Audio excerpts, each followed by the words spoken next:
Kita beralih ke informasi selanjutnya, Saudara. Pelaku pembacokan juru parkir di Kota Makassar, Sulawesi Selatan ditangkap. Pelaku menganiaya korban dengan senjata tajam lantaran tidak terima ditegur. Sempat buron, pelaku pembacokan juru parkir di Makassar akhirnya menyerahkan diri ke polisi. Pelaku nekat menganiaya korban dengan senjata tajam karena tersinggung saat ditegur saat memarkir kendaraan. Dari kejadian ini, korban mengalami luka di bagian wajah dan rusuk.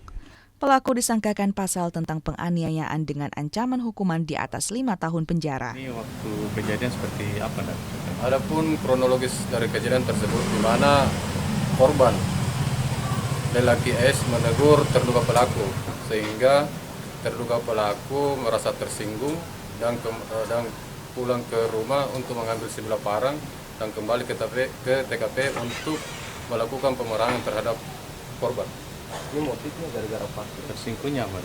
Menurut keterangan dari korban, terduga pelaku ini tersinggung atas ada kata-kata yang tidak sopan dari korban sehingga terjadi penganiayaan terhadap korban. Sebelumnya, seorang juru parkir di Kota Makassar dianiaya menggunakan senjata tajam oleh seorang pengendara motor. Aksi penganiayaan korban terekam CCTV. Arif Tirtana, Kompas TV, Makassar.